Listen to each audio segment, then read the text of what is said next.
Muchas gracias, Julieta. Hoy contamos también en este debate con la presencia de la plataforma ciudadana Salvar Chirasoria Barranco de Arguineguín. El primero de los dos miembros que van a participar esta tarde en intervenir va a ser José Luis Porta. Él estudió arquitectura, ostenta un máster ejecutivo en dirección de empresas y está especializado en el campo de las nuevas energías, específicamente en las tecnologías de almacenamiento de energía. Adelante, José Luis. Gracias, buenas tardes. Lo primero quisiera agradecer a la universidad, al excelentísimo y magnífico señor rector que nos haya invitado, que haya aceptado nuestra iniciativa de organizar esta jornada, este debate, ¿no? Que es lo que hemos pedido, que pienso que es muy necesario. Se ha hablado mucho de este proyecto en los últimos años, especialmente en los últimos meses, pero por desgracia hay una especie de diálogo de sordos, ¿no? En el que unos dicen unas cosas por un lado, otros dicen una cosa por otro, y nosotros opinamos que el debate es absolutamente necesario y ha faltado mucho. Es una pena que llegue en un momento tan tardío. Habría estado bien tenerlo antes, pero mi agradecimiento, ¿no? Felicitar a Julieta por la excelente presentación. La verdad es que muy interesante. Desconocíamos este estudio, la verdad, y me gustaría saber si se puede consultar en alguna fuente o en algún sitio para...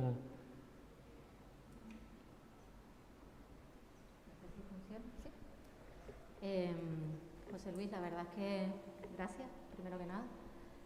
Todos los estudios que hace la universidad son públicos y, como comenté al final de la intervención, estamos todavía desarrollando partes finales del estudio, pero desde que se dé por terminado, la misión de la universidad siempre es publicar los resultados de los estudios y se publicará, por supuesto.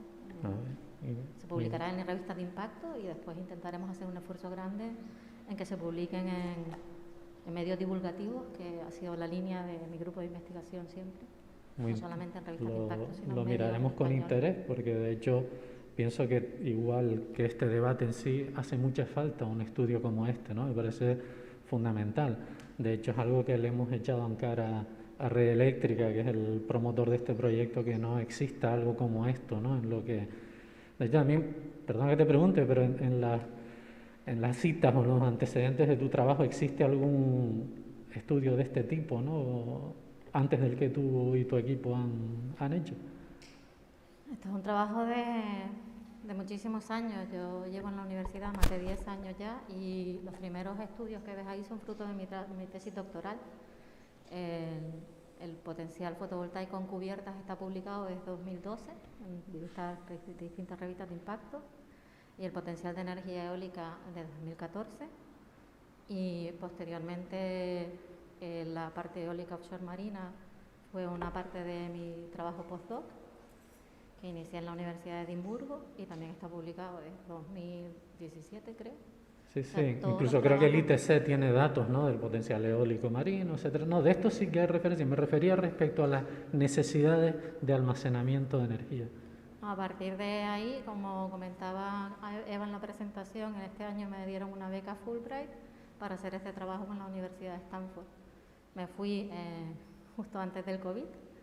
Lamentablemente pues tuve que volver por todas estas circunstancias, pero con la Universidad de Stanford seguimos trabajando. Ellos están en online y nosotros seguimos trabajando todos los días con ellos. Tenemos nuestras reuniones semanales y seguiremos trabajando a lo largo de 2021, aunque al final de este año intentaremos cerrar una primera serie de análisis con simulaciones y dar resultados preliminares, que la intención nuestra, como siempre, es que sean de utilidad al gobierno, a los cabildos y quien quieran hacer uso de ellos. Te felicito una vez más, porque pienso que el hecho de que no exista un estudio de necesidades de almacenamiento de energía antes de empezar este proyecto, incluso de proponerlo, incluso de estudiar las distintas alternativas, es como mínimo llamativo.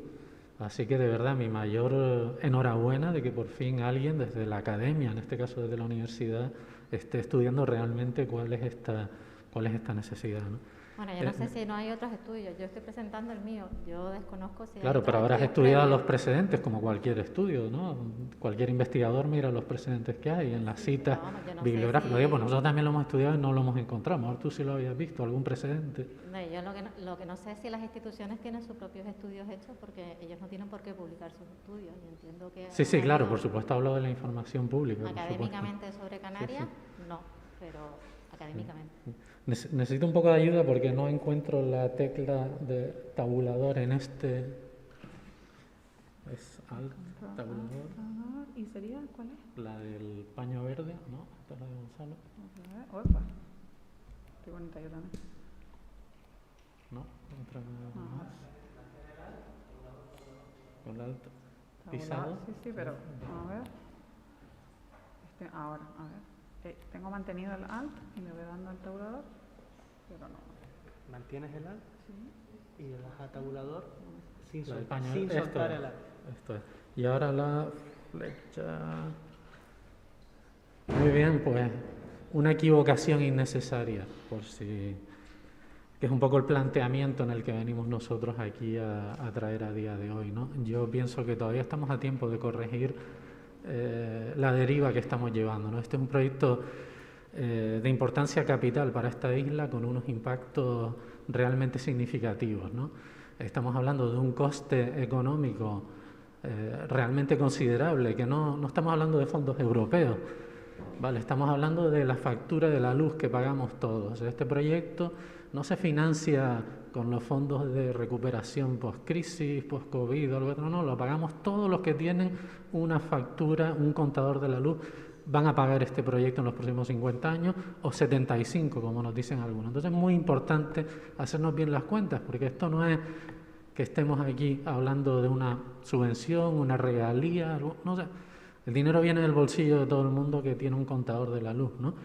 Por no hablar de los impactos medioambientales, estamos hablando de 1 millón de metros cúbicos de bombardear el barranco de Arguineguín con más de 100 toneladas de dinamita. Entonces estamos hablando realmente de un impacto brutal en una isla que ya acumula una serie de impactos difícilmente aceptables a día de hoy. Entonces, con estos costes por delante, tenemos que medirnos muy mucho qué es lo que hacemos, ¿no? Entonces, pues bueno, sí, hace unos años a lo mejor nadie dudaba de este proyecto, que es un poco mi tesis. Incluso yo mismo, el que les he hablado hoy, pudo en su día pensar, hace una década, yo que sé, hace 6 años, o 7 u 8 años, que este era un proyecto interesante, bueno y beneficioso para la isla, pero desde entonces ha cambiado mucho las cosas, ¿no? Aquí, por ejemplo, estamos hablando ya de cómo están viniendo las nuevas tecnologías a ofrecer soluciones que están disponibles hoy y que son coste efectivo hoy y que no se parecen a las de Chira-Soria, ¿no? Y esto, bueno, estamos hablando aquí de Gran Canaria. Hay otros investigadores que también tienen su opinión acerca de este proyecto y aseguran que no solo no es necesario, sino que existen alternativas. Incluso hay investigadores de la universidad, en este caso estamos hablando del profesor Roque Calero, que, bueno, que nos viene a decir nada más y nada menos que solamente con los coches eléctricos, hablando de una proporción de ellos, se llegaría a una capacidad de acumulación que podría incluso triplicar la capacidad de Chira-Soria. Y esto no estamos hablando de invertir en un parque de baterías, sino de utilizar y aprovechar la capacidad de almacenamiento que van a tener nuestros vehículos en los próximos años inmediatos. Y además hay gente que ha estudiado los precedentes, porque claro, bueno, hay sectores, ¿no?, que defienden este proyecto que dicen, bueno, es que hidroeléctricas reversibles hay por todo el mundo. Claro que sí, es verdad que las hay y cada vez habrá más y cada vez hay más. Pero ¿cuántas de estas hidroeléctricas están en un sitio donde no llueve, donde no hay ríos, donde no hay cursos de agua continua? Pues no hay ninguna en el mundo, ninguna. O sea, bueno, sí hay una, que es la del Hierro, ¿no? El proyecto del Hierro es un proyecto experimental, que no sé, Gonzalo, si luego vas a hablar de esto, seguramente, ¿no? Pues que como cualquier proyecto experimental y como cualquier experimento, y estamos en la universidad, creo que es el sitio para hablar de esto, de los experimentos hay que aprender, los hacemos para aprender. Y aprendemos lo bueno, lo que hay que hacer, pero también hay que aprender lo que no hay que hacer. Y hay gente que es muy crítica, en este caso aquí se cita un artículo precisamente de investigadores de la universidad, que dice que, bueno, pues que a lo mejor este es un proyecto que es un lujo solo al alcance de los herreños. Y yo me pregunto si Chira-Soria es un proyecto que solo está al alcance de los gran canarios, ¿no? Si alguien piensa que esto va a ser un modelo que se va a repetir por todo el mundo, como se dice, pues aquí hay gente que como nosotros pensamos que probablemente no tenga mucho de ejemplar este proyecto, que realmente no añade valor respecto a otras soluciones que sí tenemos. Entonces, mi primera pregunta que me hacía hoy, por eso me parece providencial tu presentación, Julieta, que es ¿por qué 200 megavatios y 11 o 16 horas, como se dice? Estaría bien que alguien nos explicara de una vez y definitivamente de cuántas horas de almacenamiento estamos hablando, porque si alguien se pone a buscar encontrará versiones de todo tipo, ¿no? ¿Por qué se llega a esta conclusión de que Gran Canaria necesita, como nos dicen los promotores, 200 megavatios y este número de horas de almacenamiento? Es difícil de explicar, espero que los estudios de la profesora Schallenberg nos lo aclare, ¿no? De hecho, la mayoría de la gente nos dice, incluso, bueno, recientemente un portavoz, bueno, el máximo representante del Cabildo decía que actualmente en Gran Canaria se pierde un 23% de la energía eólica, cuando en realidad es el 1% de la energía eólica lo que se perdió en el año 2019. La fuente es red eléctrica, no me lo he inventado yo. Y ojo, que este 1% es sobre el 17%, que es la capacidad, aproximadamente, en realidad fue 16 creo, de la capacidad eólica de todo el consumo del año 19. O sea que realmente estamos hablando de un problema a día de hoy mínimo, que seguramente en el futuro se va a multiplicar, eso no lo discute nadie, yo lo digo antes. Entonces, las verdaderas necesidades y lo que a lo mejor deberíamos estarnos planteando es, lo primero, actualizar la legislación que hay hoy en día para que las renovables puedan funcionar como funcionan en la península. Que esto no es pedir nada del otro mundo, ni es hablar de ninguna historia, ninguna tecnología extraña que tiene una universidad guardada. A día de hoy, las renovables canarias no tienen capacidad de participar de los servicios de ajuste del sistema, que aunque esto parece muy técnico, en realidad hace una diferencia capital. Es inexplicable por qué en Canarias esto no pasa y en el resto de España sí. Pero solamente permitiéndole esto a las renovables canarias ya haríamos un cambio bastante importante. Y dentro de estos cambios legislativos, yo a lo mejor me gustaría mencionar además el problema de las restricciones de AENA, en este caso de AESA, que también, pues el día que tengamos el estudio, Julieta, del potencial eólico, estaría muy bien saber, pues el día que cambian las circunstancias, ¿no?, de las restricciones técnicas aeroportuarias, porque existe la tecnología a día de hoy para que esto cambie, a lo mejor estamos hablando de 200 megavatios eólicos instalados más adicionales, ¿no? Por lo menos eso es lo que nos dicen fuentes del sector eólico. Estaría bien ponerlo en datos y saber el impacto de que no parece pequeño, ¿no? Lo siguiente que promueve es electrificar la movilidad, como ha dicho la profesora. Y en esto quería citar otra vez al profesor Roque Calero. Solamente 50.000 de los 430.000 vehículos que circulan por Gran Canaria podrían triplicar la capacidad de almacenamiento de Chira-Soria. Y ahí, en este caso, en los 430.000, estamos hablando solamente de los turismos. O sea, una guagua, a día de hoy, son 500 kilovatios hora de almacenamiento. O sea, Chira-Soria, ¿de qué estamos hablando? ¿De 400 guaguas? ¿Cuántas guaguas y camiones circulan por Gran Canaria? Y esto es solamente hablando de ese tipo de vehículos. O sea, la capacidad potencial de almacenamiento que tenemos solamente con la electrificación de la movilidad, que es una cuestión clave para la descarbonización de la economía de Canarias, ya tendríamos realmente un recurso súper valioso para solucionar este problema.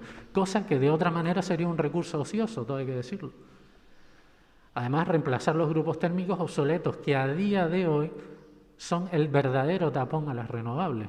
Cuando nos dicen, es que hay un problema y es que no hay almacenamiento y claro, tenemos que parar los molinos. Perdón, pero es un análisis totalmente interesado y desde mi punto de vista completamente erróneo. Lo que pasa en las noches de los días que hay poco consumo es que los grupos térmicos que hay en la red, en el sistema insular de Gran Canaria, son tan grandes y tan inflexibles que no dejan hueco para la eólica. Por desgracia, los ciclos combinados que tenemos en Gran Canaria y en Tenerife no se pueden parar por la noche para poder aprovechar toda la eólica. Hay que dejarlo funcionando. Entonces, por esto no podemos integrar la eólica durante la noche. O sea, a día de hoy el verdadero problema es ese.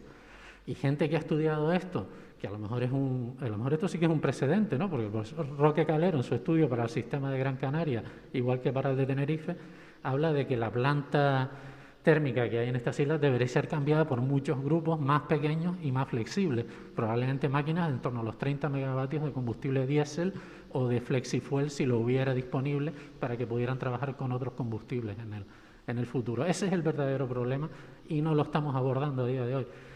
También la digitalización y gestión inteligente de la demanda. Esto es algo que se está dando en todo el mundo, lo que llaman las redes inteligentes, etc. Ya tenemos nuestros contadores digitalizados a día de hoy, pero por desgracia esta tecnología, esta digitalización del sistema eléctrico, solo se está usando para que nos puedan cobrar mejor las distribuidoras o las comercializadoras que tenemos contratadas.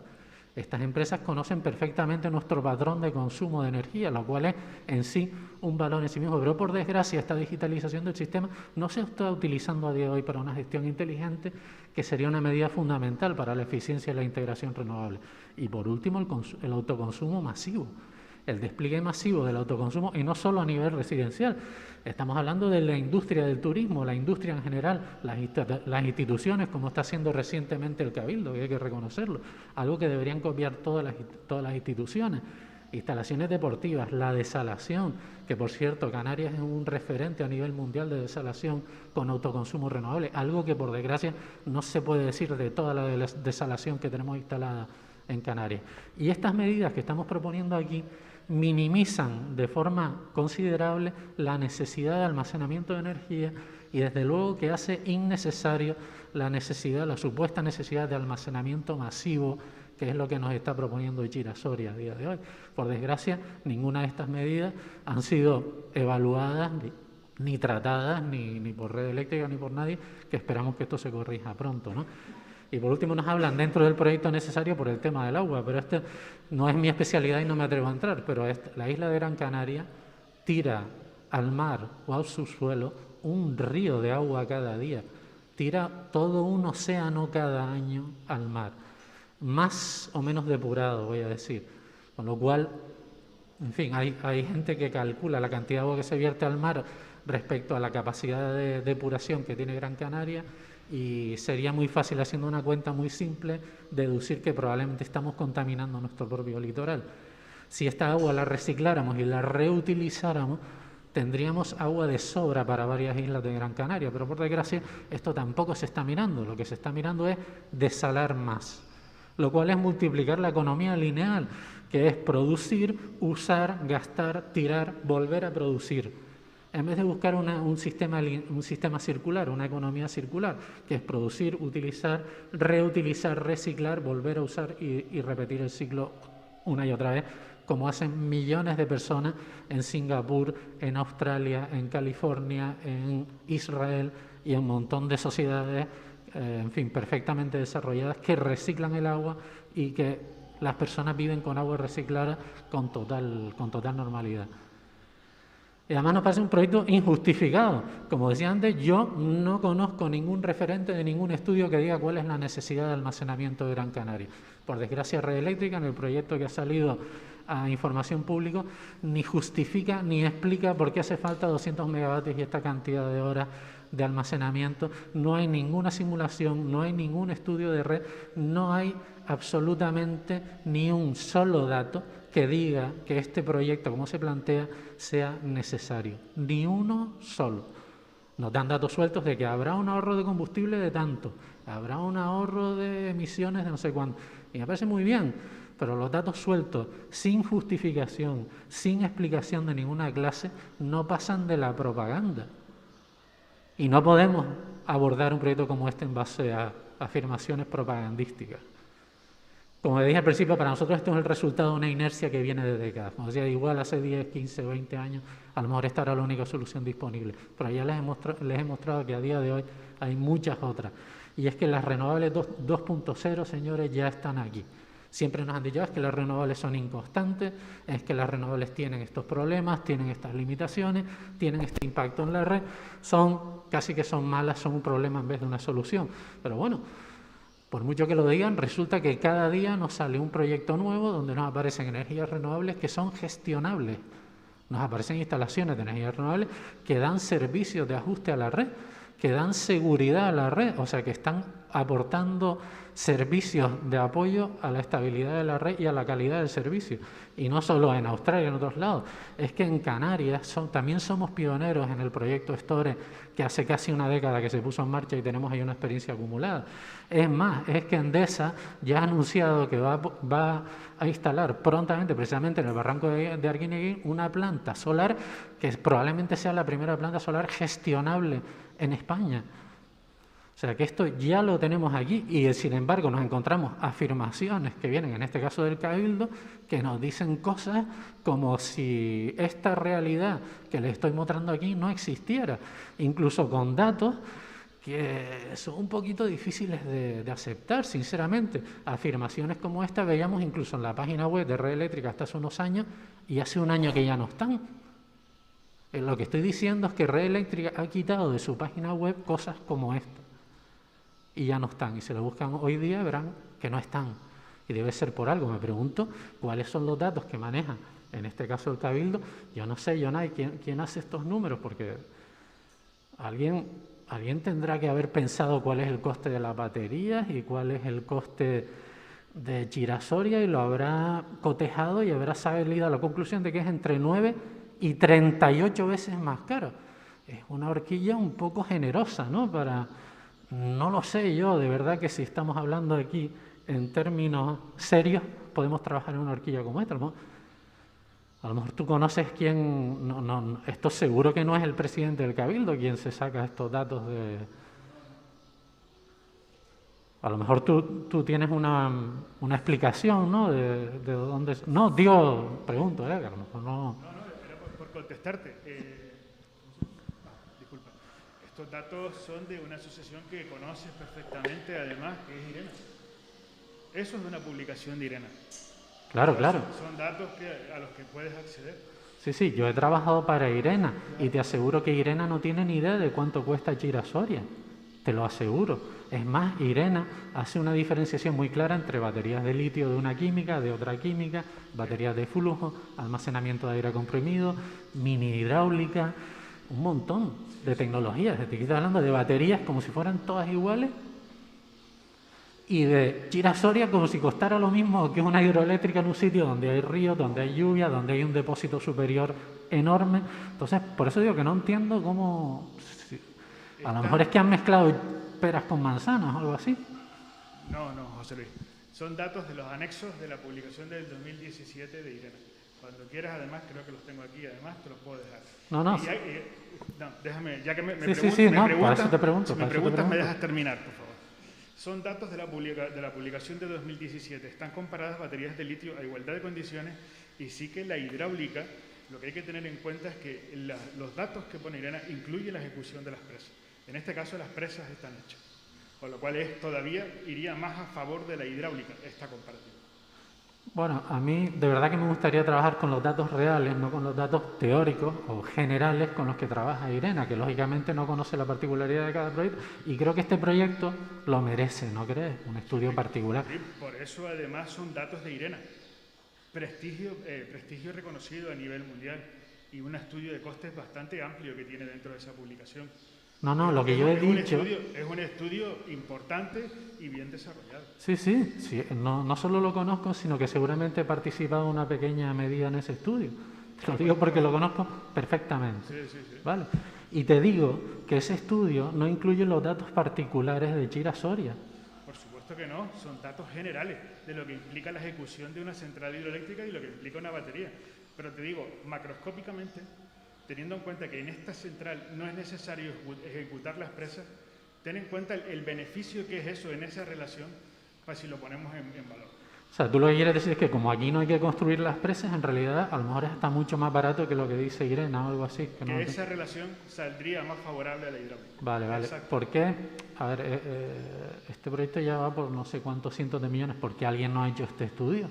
Porque esa es tu opinión, yo puedo tener otra, Bueno, para eso estamos aquí hoy, ¿no? No, es que te pedí este estudio hace 2 años.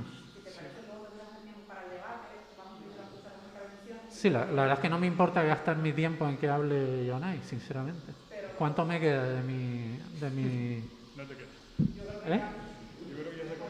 Bueno, tú lo puedes creer, por eso le estoy preguntando a la moderadora, que es la que lleva el tiempo aquí, ¿no? 2 minutos. En fin. Bueno, que es una pena que no haya un estudio de lo que es el LECO, el Levelized Cost of Energy, en este caso el Levelized Cost of Storage, que es la herramienta para comparar tecnologías de almacenamiento. Y es una pena que un proyecto 100 veces millonario, probablemente 1000 veces millonario, no tenga un estudio como este, sino que se basa en un estudio general de una institución que trabaja para todo el mundo y que ignora por completo el caso particular de este proyecto, que como todo el mundo dice, es un proyecto muy particular, muy particular. Entonces aquí hay una duda que me parece impresionante, que además no es la primera vez que planteo, ¿verdad?, sino que ha sido planteada varias veces. Y por último, a ver si puedo gastar mis últimos 2 minutos en cuánto cuesta Chirasoria. ¿Alguien me lo puede decir? Gonzalo, ¿tú sabes cuánto cuesta Chirasoria? 400 millones. ¿Tú, Pedro Pablo, sabes cuánto cuesta este proyecto? No, no sabes. No Pero, sabes. por supuesto, con los cálculos que tenemos hoy en día, mucho más. Mucho Incluso más. no podríamos definir el coste, puesto que se han retirado partes del proyecto que habrá que recalcular y habrá que clasificar. Estaría su bien construcción. conocerlo. Tú, Jonay, por favor, ¿tú sabes cuánto va a costar este proyecto? 390 millones. 390. Ajá. ¿Y tú, Julieta, tienes una idea más o menos de cuánto va a costar este proyecto? Más o menos. Yo tiendo a creer que los números publicados son veraces y que tiene un coste de inversión sobre los 400 millones de euros, a los cuales obviamente hay que sumarle los costes de explotación y los costes de desmantelamiento. Ok, vale, entonces, bueno, pues, a ver. Bueno, por desgracia no, esto se me ha colado un poco. Exacto, hace unos años, pues sí, se hablaba efectivamente de 390 millones. Hay que recordar que esto venía de 120 millones, creo. O sea, este proyecto cada par de años se multiplica un 30% o algo así. Así que esperemos que no pasen muchos más años porque seguirá subiendo. Pero bueno, el hecho es que ya va por 416 millones, que es el presupuesto que fija el último reformado del proyecto. Esto no me lo invento yo, lo dice ahí claramente, que es en las últimas modificaciones que se le han añadido al proyecto. O sea, por ahí, bueno, pues existe la versión de los 390 millones, pero a mí me gustaría, en fin, que lo pudieran cotejar y se pusieran poner de acuerdo de una vez. Pero bueno, respecto a los costes no reconocidos, que nadie nos cuenta, está el punto de conexión. Cualquier promotor energético sabe que uno de sus costes fundamentales es el punto de conexión de su instalación. ¿Cuánto vale el punto de conexión de Chirasoria? Bueno, pues se trata de la subestación de Santa Águeda. Ese es el primer empujón a Chirasoria porque es el enchufe de esa instalación. Y esta instalación cuesta nada más que 54 millones de euros. ¿Vale? Y se inauguró, como pueden ver, en el año 2016. Desde el año 2016 esta instalación está hecha y está perfectamente ociosa desde entonces. Y ya estamos en 2020, muy cerca de 2021. Y ojo, que la estamos pagando cada año igual que si estuviera funcionando a tope. ¿Vale? Entonces ya a los 416 podríamos sumarle, a lo mejor no los 54, porque esa subestación pues a lo mejor hará algo más. Pongamos 40 millones o algo así, incluso esto me parece exagerado, ¿no?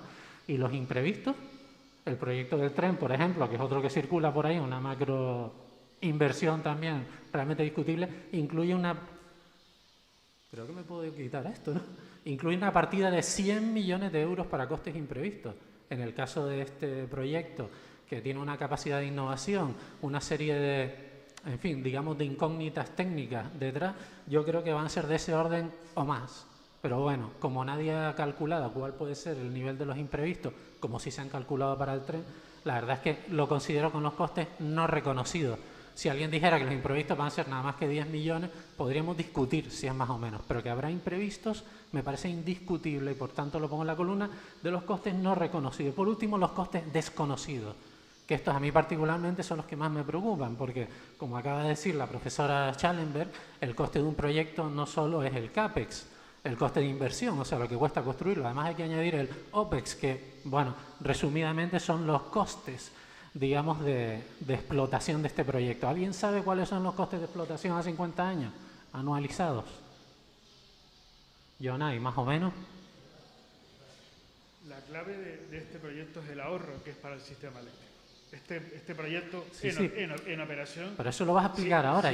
Si me preguntas, claro, yo te he preguntado contesto, si y sabes si cuáles no me son los costes de si no me vas a explotación de este dejar proyecto. contestar, entonces termina tu intervención y yo hago la mía. Vale, Muy bien, es una pena que nadie sepa a día de hoy cuáles son los costes de explotación de este proyecto, ¿vale? Que hablando en el sector, ahí los más conservadores hablan de 12 millones al año y los menos optimistas hablan de 16, 17 millones anualizados. Señores, multipliquen por 50 y súmense los 416 a los otros 40 y vean de lo que estamos hablando, de cuál es el tamaño de la losa económica que estamos cargando sobre la parte fija del recibo de la luz. Y parece mentira que este proyecto esté a exposición pública, que se estén licitando obras, servicios y maquinaria por valor millonario, se hayan gastado ya unos 40 millones y no sepamos realmente cuál es el coste de esto, que va a superar de largo más de 1.000 millones de euros. Y que me parece de juzgado de guardia que estemos en este grado de ejecución del proyecto sin conocer los costes reales de esto. Es inaceptable. Y gracias y disculpen los abusos. Gracias, José Luis, por esa visión que aportas. No te preocupes, que vamos a poder seguir hablando, pero tenemos que acortar un poco estas intervenciones porque si no el debate no fluye. Vamos a ya escuchar la tercera de las 5 intervenciones. Es el turno del director técnico de la Central Hidroeléctrica Chira-Soria, Yonay Concepción, ingeniero de Caminos, Canales y Puertos.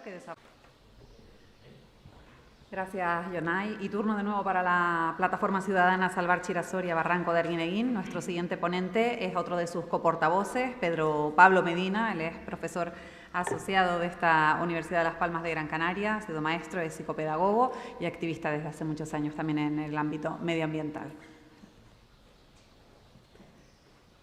Gracias, buenas tardes.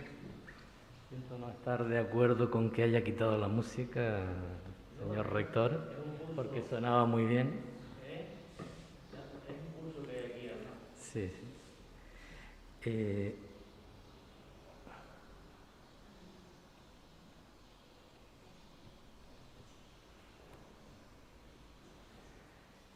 Antes que nada, agradecer al magnífico y excelentísimo señor rector el que nos deje participar en esta jornada. Como le decía antes de la reunión, antes de que empezara la reunión, me sorprendía y por eso mi presentación no va a ser tan bonita como la de los otros ponentes y tan preparada, porque he tenido que organizarla ayer mismo al no tener conocimiento de que íbamos a participar en estas jornadas, nada más que por los medios de comunicación y por la web de la universidad. La necesidad de abrir un debate en los estamentos de la sociedad. Estamos viviendo, después de muchos meses de intenso esfuerzo por parte de la plataforma, la imposibilidad de que se haya establecido un debate en todos los niveles de la sociedad sobre el problema que supone la central hidroeléctrica de Chira-Soria. ¿Qué es la plataforma y por qué se conforma la plataforma Chira-Soria frente a esta situación? Empezamos diferentes ciudadanos a descubrir que empiezan a plantearse situaciones en las que no hay información de ningún tipo sobre lo que va a ser uno de los mayores impactos medioambientales, negando la mayor que se plantea de que no va a tener ningún tipo de impacto a un 0,0001, porque no es así y los hechos lo demostrarán y un poquito les iré contando. Yo voy a salirme del contexto técnico, creo que ya los expertos han posicionado bien cuál es la situación y quiero hacerles un poquito de historia de Canarias, que no soy un técnico en el mundo de las energías, pero sí que me ha puesto al día con verdaderos e interesantes expertos sobre el tema, ¿no? ¿Qué es lo que ha pasado a lo largo de la historia? Si venimos con lo que son los recursos en Canarias, desde la tala de los árboles en su momento, a los diferentes monocultivos, a lo que puede ser la horchilla, a lo que puede haber sido los monocultivos del plátano, del tomate, todo lo que ha venido siendo la historia en Canarias de la gestión de los recursos trae como consecuencia que siempre haya sido un planteamiento extractivo. En la actualidad estamos viviendo la gestión de otro monocultivo, como es el del turismo, que demuestra que cada vez que definimos lo que es la gestión de estos recursos en Canarias, en esa línea de extracción de recursos, la consecuencia ha sido siempre que estamos en un territorio con las peores consecuencias a nivel de paro, ha traído como consecuencia la emigración y todos los efectos que traen consigo la gestión de los diferentes recursos. ¿Cuál es el contexto y la situación actual? ¿Qué se debería plantear? Un modelo energético para Gran Canaria y por extensión para Canarias. ¿Qué es lo que estamos debatiendo en definitiva? Un modelo que sea centralizado y gestionado por como hasta ahora hemos tenido con lo que es los recursos energéticos, con Endesa, por una empresa en exclusiva. El ejemplo lo tenemos ahora con el salto con Red Eléctrica. ¿Qué va a pasar con Red Eléctrica? Red Eléctrica va a gestionar como multinacional los recursos de Canarias en los próximos 50, 75 hasta 100 años. En los modelos del siglo pasado, del 19, del 20, se planteaba que si era necesario destruir el territorio para crear desarrollo, pues se asumía ese coste y se avanzaba, destruyendo en este caso lo que fuera necesario y siempre buscando minimizar en lo posible el tema.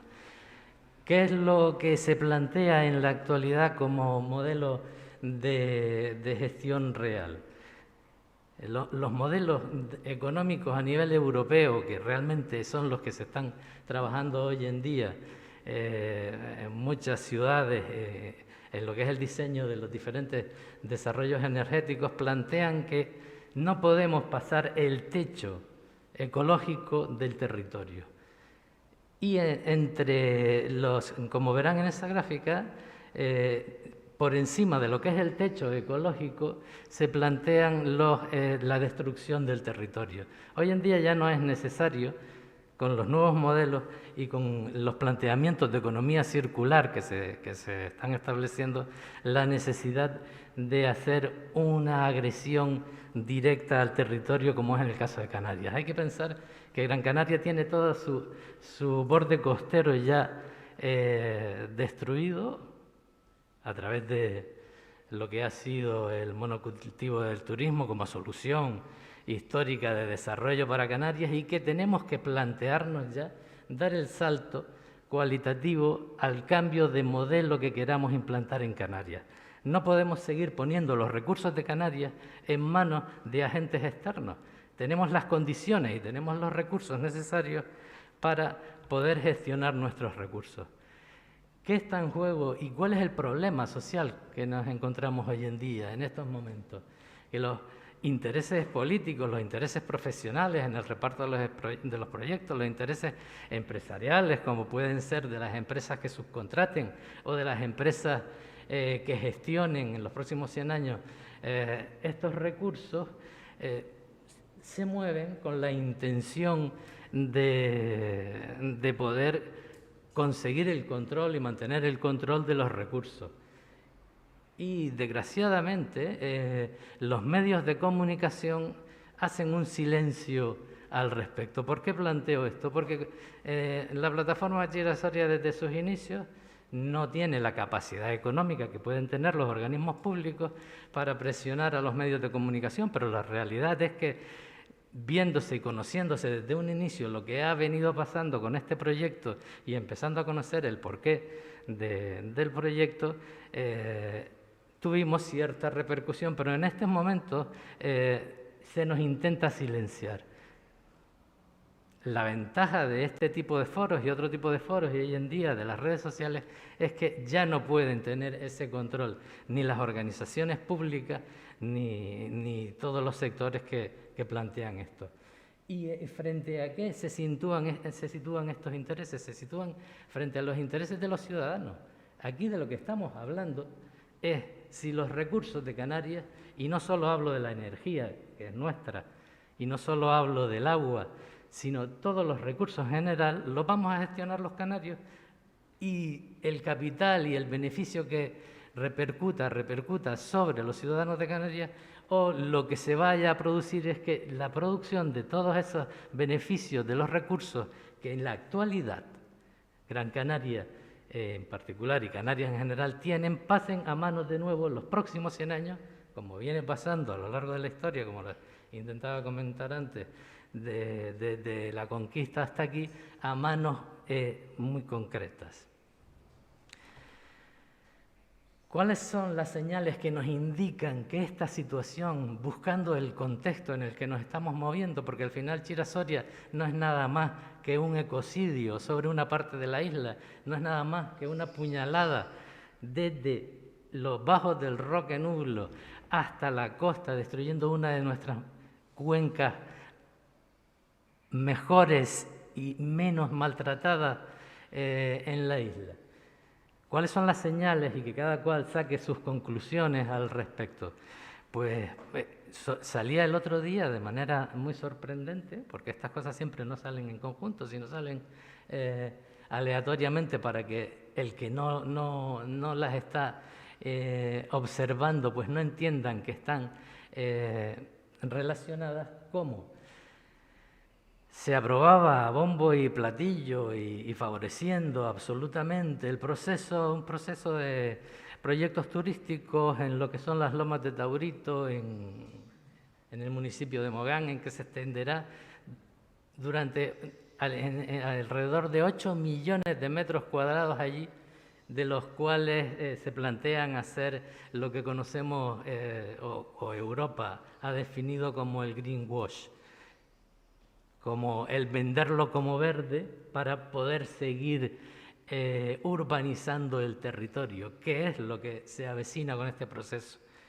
Vemos cómo empresas llevan años comprando, lo que pasa es que no lo asociamos, como les digo, solo desde posicionándose en el territorio para el nuevo asalto al territorio.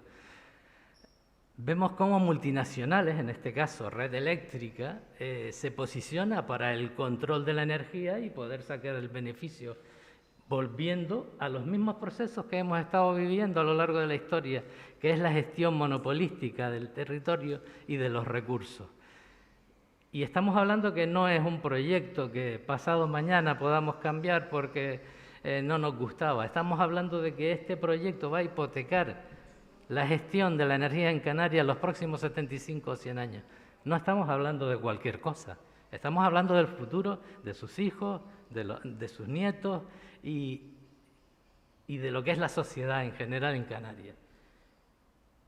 Otra cosa que me llamaba mucho la atención cuando estábamos analizando las señales que manda el sistema, las señales que manda la sociedad, es que curiosamente nosotros tenemos la página web donde recogemos las firmas en contra de este proyecto dentro de un movimiento europeo que se llama WeMove.eu, que es Nos Movemos Europa, nosotros nos movemos, que intenta proteger todos los recursos económicos de la Unión Europea y presionar a los lobbies en el mismo Parlamento Europeo para pues modificar hacia lo que podría ser una política sostenible de los recursos de la Unión Europea. La señal fue nítida. Teníamos controlado hasta cierto punto lo que podía ser el presupuesto que va a ser de inversión, esos famosos cientos de miles de millones que va a aportar Europa para la recuperación, y el presidente del Parlamento Europeo, a propuesta en contra de las propuestas que estaba haciendo WeMove para que se modificaran esas partidas hacia dónde iban dedicadas, adelanta el día de la aprobación de dichas partidas un día para que no se pudieran aprobar las mociones. Todo esto que les comento, lo único que nos dicen las señales que estamos empezando a ver en lo que es el movimiento de los grandes capitales, si los quieren llamar así, o el movimiento de las grandes empresas, de las políticas en general, que van a definir hacia dónde vamos. Y eso es lo que hay que analizar. La eliminación de la protección de las cuencas de los barrancos en la zona sur de la isla. Si ustedes van a los estudios, verán cómo han sacado todas las cuencas de los barrancos de esa zona. La acumulación de las competencias en manos de un solo gestor, el Cabildo en este caso, con sus instrumentos y sus órganos, para poder gestionar las políticas y que no se produzcan colapsos. Ese es el argumento. Pero la realidad es para facilitar todos los procesos, para que se desarrolle lo antes posible y sobre todo lo más soterradamente posible, sin el conocimiento y la decisión del ciudadano. La plataforma lo que busca es que el ciudadano conozca y el ciudadano decida. Este es nuestro futuro, no el del presidente del Cabildo, no el del Cabildo, no el del Gobierno de Canarias, no el de los representantes actuales. Es el futuro de todos. ¿Qué más cosas podemos observar? En la línea de lo que les planteaba antes de la gestión de... Voy rapidito, no te preocupes. Este proyecto se plantea la manipulación legalmente de todos los procesos para impulsarlo, como les decía, desde el Cabildo. Se cambia el operador asumiendo el proyecto Red Eléctrica y sacando a Endesa de la ecuación, se le paga, tú quítate de en medio y vamos a seguir desarrollando el proyecto adelante. Se saca en agosto las alegaciones para que pase desapercibido y sin oposición. A pesar de eso presentamos alegaciones, no solo la plataforma a través de Turcón, sino otras organizaciones, y la respuesta fue no son necesarias, es mejor, si hay que poner torretas, pues las ponemos, porque la corrección de los problemas del proyecto no darán, no son viables y no son tanto, es el 0,001 de lo que es la reserva de la biosfera, dato falso. Porque aquí el problema es que se está mintiendo a la sociedad y se están diciendo cosas que no son correctas. Se convierte el Consejo, se recupera el proyecto de adecuación y seguridad de las presas. Este es un detalle, se los comento porque es muy importante, y seguridad de las presas, y se le recupera de lo que es el proyecto de red eléctrica, tanto las competencias como los posibles riesgos y los seguros. ¿Qué significa esto? Al recuperar la seguridad de las presas y asumir el Cabildo las competencias, como les estaba comentando, trae como consecuencia que todo lo que es ese paquete, cuando antes hablábamos de qué es lo que vale Chira-Soria, todo ese paquete económico, todo lo que pueda suponer la reforma de las presas, sobre todo Chira, también después las niñas y lo que haya que reconducir, lo asumiremos desde el Cabildo y por lo tanto los ciudadanos de Canarias, de Gran Canaria en este caso. Pero es que es más, la realidad es que la seguridad de esas presas está muy cuestionada. Por lo tanto, en los diferentes estudios y después en el debate, si surge, lo podemos hablar, personas cualificadas que han hecho análisis históricos plantean cuáles han sido las investigaciones de Endesa sobre la presa de Chira, los estudios de red eléctrica sobre la presa de Chira, y plantea el riesgo real que puede haber para las propiedades y las situaciones y los ciudadanos si esas presas no tienen los estudios y digamos la reconstrucción necesaria para su gestión, porque estamos hablando pasar una presa que es simplemente para riego a una presa para gestión hidroeléctrica que trae consigo el análisis de lo que son las subidas y los descensos del nivel de la presa. Recordarles, en un dato que en diferentes reuniones, como les decía, he ido aprendiendo muchísimo sobre este tema, que la presa de Chira fue hecha en 3 fases.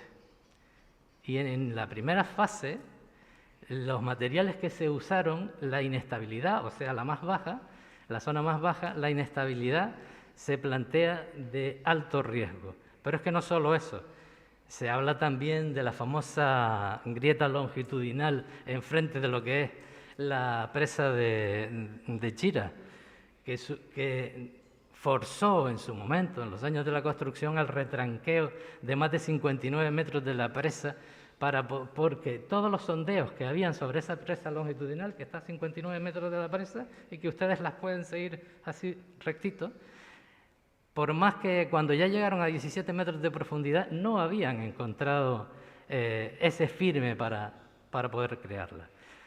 No quiero extenderme en esa parte, pero sería un tema muy interesante de debate, ¿no?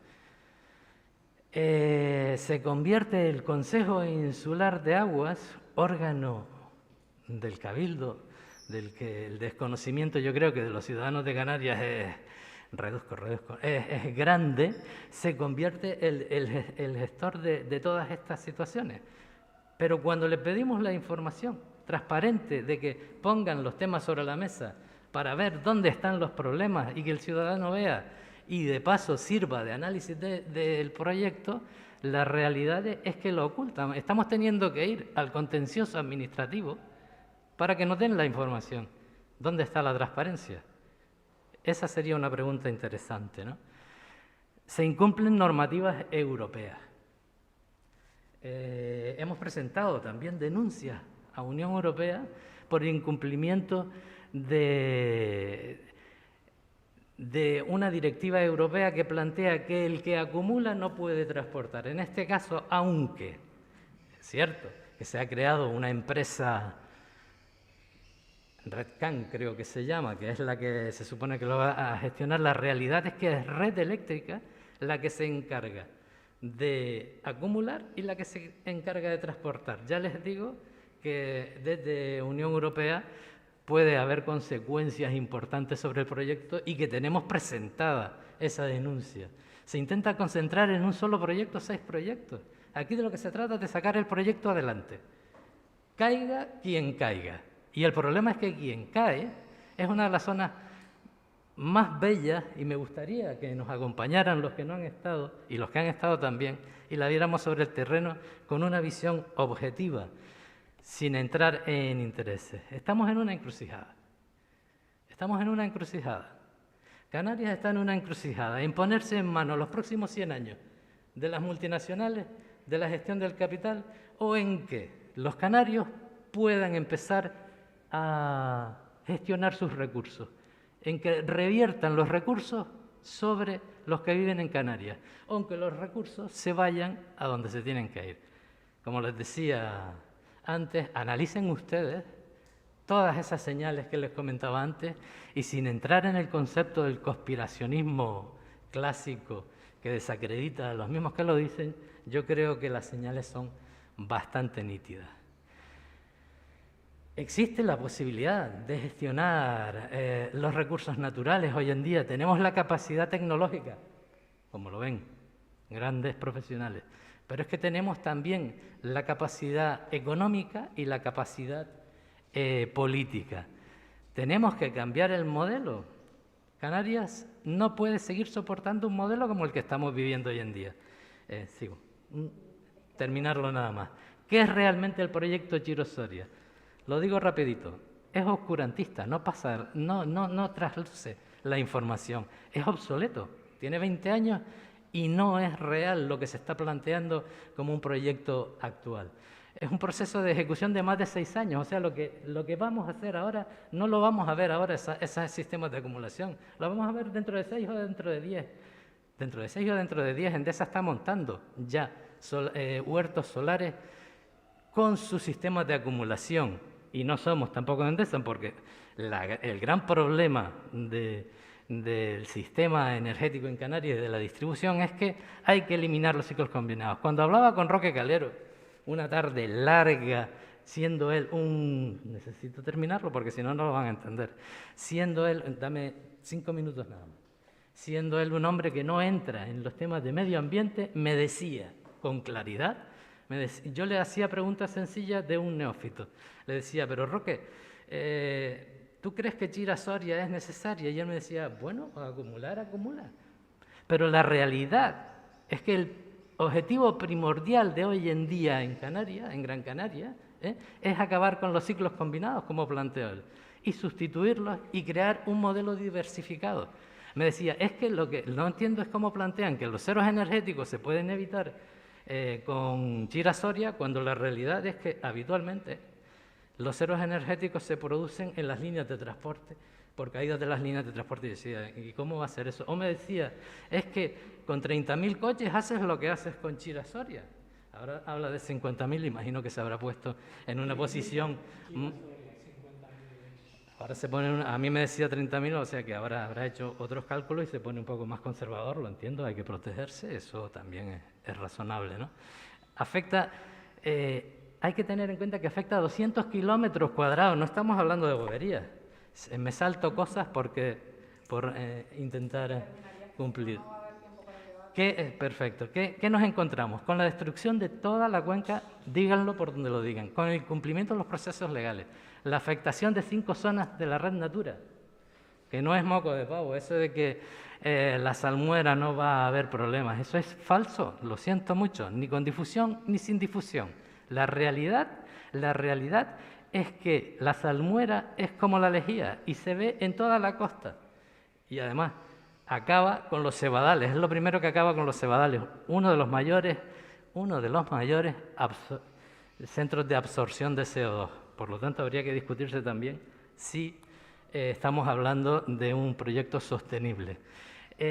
Afecta la reserva de la biosfera y no podemos decir, porque la legislación cuando dice que afecta la reserva de la biosfera, no podemos decir que es que no afecta casi, no. Lo que se plantea es que cualquier afección está prohibida y podemos quedarnos sin reserva de la biosfera, ténganlo en cuenta. Están tomando decisiones actualmente que ponen en juego el futuro de Canarias y no es ninguna afirmación baladí. Y luego no hablemos de miles de kilos de explosivos, como planteaba, esas famosas torretas, la canalización desde la costa hasta la presa del agua desalada, más de 25 kilómetros de carretera. Quiero que vean esta imagen, dónde son los vertidos, dónde está el proyecto y qué son las diferentes zonas de la reserva de la biosfera. Y me paso las razones medioambientales, las razones técnicas, pero quiero que les quede clara una situación. El modelo cambia y esa zona queda absolutamente industrializada. Y no lo digo yo, lo dice Red Eléctrica en su proyecto. Ojo. Y el agua, el famoso agua. Viéndolas, y termino con esto, Eva, viendo las declaraciones del que fue representante de Red Eléctrica en las jornadas de Infecar, él mismo lo decía. Bueno, con lo del agua ya veremos, de eso no hay nada escrito, ya veremos cómo lo organizamos. Esta es la realidad que se dibuja y es nuestra decisión. Muchas gracias y disculpa. Gracias, Pedro Pablo. Ya siento yo estar con el reloj, pero es que si no, no da tiempo para debatir o las preguntas. Rapidísimo el tiempo porque hay muchas aportaciones. Vamos a abrir el tiempo del debate. Hay también mucha participación ya, a ver si lo hago yo bien. Aquí está, en la plataforma, en el canal YouTube de OpenULPGC, ya hay mucha gente comentando, hay varias preguntas sobre la mesa, aparte del agradecimiento a la Universidad y al Cabildo de Gran Canaria por este debate. Vamos a ver si puedo ir bajando la... Aquí está. Sí. Si te puedes acercar el micrófono un poco, Julieta, por favor. Si fuera posible, mientras vas mirando las preguntas, me gustaría contestar un poco las preguntas que... No se oye. ¿Ahora? Vale. Me gustaría contestar un poco a las preguntas las cuestiones que se han planteado previamente en las intervenciones anteriores. Para hacer algunas puntualizaciones. Hay muchas cosas que han planteado, en este caso José Luis, en nombre de la plataforma. No puedo estar más de acuerdo en la mayoría de las que has dicho, pero sí me gustaría hacer algunos comentarios. Y quisiera hacer el primer comentario, me gustaría que después de todo lo que hemos estudiado, lo que hemos estudiado nosotros, lo que ha estudiado el ITC, me encantaría poder decir que no hace falta Chira-Soria, pero no es esa la respuesta. O sea, a mí me encantaría de verdad decir, no necesitamos Chira-Soria, no necesitamos hacer ningún tipo de impacto en ningún tipo de barranco, me encantaría decirlo. Pero si queremos poner renovables, tenemos que poner Chira-Soria.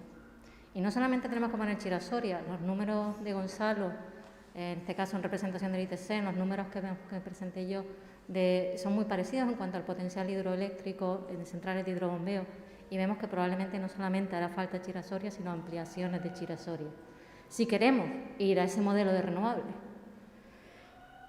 Y te voy a explicar por qué en cuanto a las cosas que decías de mi humildad y de lo que y no puedo estar más de acuerdo con todo lo que decías. Pero participación en los sistemas de ajuste, por supuesto. Y por supuesto que Canarias tiene una diferenciación frente al marco normativo español peninsular que en este sentido nos perjudica. Pero también quiero poner eso en su contexto. ¿Qué es la participación en los sistemas de ajuste? Mucha gente lo oirá y dirá, bueno, ¿pero de qué me estás hablando? Bueno, pues señores, participar en los sistemas de ajuste, en términos prácticos, la energía eólica es bajar la potencia que puede producir un aerogenerador mediante electrónica de potencia o girando el ángulo de pala para que no produzca todo lo que puede producir. Y en un momento determinado tener un margen de un 10% en el que puedas subir o bajar. Pero si haces eso, ese 10% no lo estás produciendo directamente. Tienes el margen de poder hacerlo, de poder regular, pero lo pierdes en producción y eso tiene un coste, entonces te tienen que pagar. Simplista, ¿vale? Alemania fue pionero en los sistemas de ajuste y ahora empiezan a plantearse, empiezan a haber estudios que dicen, vale, ¿qué es más barato? Porque esto todo es un tema de economía al final. ¿Qué es más barato? ¿Almacenar esa energía o no producirla? Y entonces se empiezan a plantear parques eólicos que tienen batería.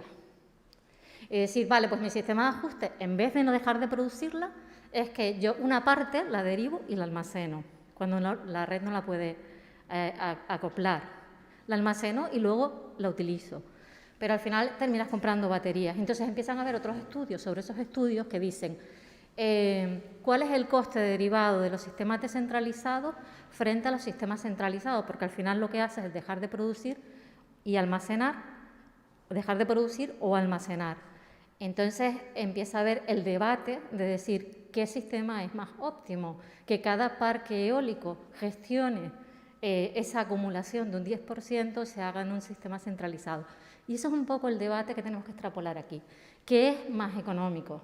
Y los números son tosudos y hasta la fecha han demostrado que los sistemas centralizados son más económicos. Y además, no solamente porque son centralizados, sino porque estamos comparando dos tecnologías que per se una ya de por sí es más madura y más económica que la otra. Y los números vuelven a ser tosudos. Gonzalo acaba de poner unos números de NREL. Yo los estuve viendo esta mañana también. Pero hay otro estudio en el 2050, vamos a irnos a 2050, y siguen manejando una diferencia de más de 10 veces precio más barato en el 2050 de centrales de hidrobombeo frente a baterías. Y baterías hay muchas, José Luis, por supuesto. Pero al final todos los estudios que consultamos concluyen en más o menos las mismas. Entonces podemos decir con cierta certeza, un grado de certeza bastante grande, que efectivamente que son sistemas más económicos. No solamente porque sean descentralizados frente a centralizados, sino porque son más económicos. Ahora entro ahí. Yo apunté todo, por ahí para abajo. Sistemas de acumulación, normativa de ESA, por supuesto. Puedes poner más, pero no resuelves al final con esos 200 megavatios más, porque al final vimos que el cuello de botella, lo he presentado en los estudios que ha puesto Gonzalo, en nombre del ITC, los que hemos puesto nosotros, el cuello de botella no lo tenemos hasta el 2040. En el 2050 no voy a entrar ahí porque es diferente, pero en 2040 el cuello de botella no lo tenemos en el potencial renovable, lo tenemos en el almacenamiento. Y es donde el coste incremental va a ser muy alto. Efectivamente, habrían que hacer muchas cosas en cuanto a normativas, totalmente de acuerdo. O sea, no quiero con eso pensar o sea, estoy de acuerdo con lo que has dicho, pero puntualizo un poco, porque no da la respuesta a la pregunta, que si es necesario el sistema de acumulación centralizado. Electrificación de la movilidad, no puedo estar más de acuerdo, lo hemos puesto antes, pero cuando mirábamos los números, decíamos escenario tendencial de Gran Canaria 2040, y nos íbamos por encima de los 1000 kilotep, las kilotoneladas equivalentes de petróleo, y en el sistema renovable nos llevamos la mitad, 50% menos de demanda. Ese 50% menos de demanda, cuando la demanda actual de transporte es el 56% en la isla de Gran Canaria, ¿qué significa? Intenté incidir mucha eficiencia energética también en el transporte, más transporte colectivo, más coche compartido, etcétera, etcétera, etcétera. En 2040 no creo que nadie se imagine que vamos a llegar como estamos ahora, todos con una persona dentro de un coche. Espero que eso no sea así y desde luego en el escenario que yo contemplaba con esas reducciones no es así. Entonces, ¿qué significa eso? Pocos transportes, funcionando continuamente y con cargas nocturnas. Entonces, si cursamos eso con la gráfica que veíamos antes, en un escenario donde tienes muchas fotovoltaicas, y todo apunta a que va a haber bastante fotovoltaica, tienes muy poca producción de noche. Entonces, tampoco es la respuesta, las baterías de la electromovilidad no van a dar respuesta a las necesidades de acumulación que necesitamos. Y vamos a necesitar más acumulaciones, también interestacionales, no solamente, pero vamos a necesitar qué pasa cuando hay 2 o 3 días que a veces se dan, muy pocas veces, pero a veces se van 2 o 3 días sin viento. Julieta, ya si te parece, vamos a darle paso a alguna de las preguntas que están llegando. Yo me extendería, porque las apunté Yo sé que todos tienen muchas ganas de hablar, pero lo hablamos en otro gente momento. Que está ahora se me fue porque estaban comentando, bueno, precisamente sobre el almacenamiento. Bueno, pues empiezo.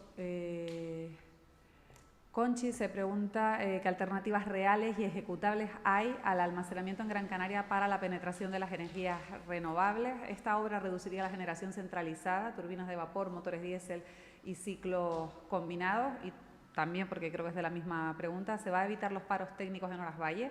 Paradas de parques eólicos, me refiero, dice Conchi. Gonzalo. Yo intenté un poco... Acércate al micrófono, por favor. Intenté explicarlo antes muy rápido, ¿no? O sea, para nosotros que llevamos toda la vida pues haciendo estos trabajos y además en otras regiones insulares del mundo, la mejor opción siempre es el bombeo reversible a día de hoy, incluso teniendo en cuenta esa proyección de costes y esa bajada. O sea que el almacenamiento centralizado grande es la mejor opción para garantizar la estabilidad de la red del sistema, la frecuencia, la inercia, y para que haya una penetración de energías renovables masiva. Pero después también va a hacer falta el otro tipo de almacenamiento a menor escala.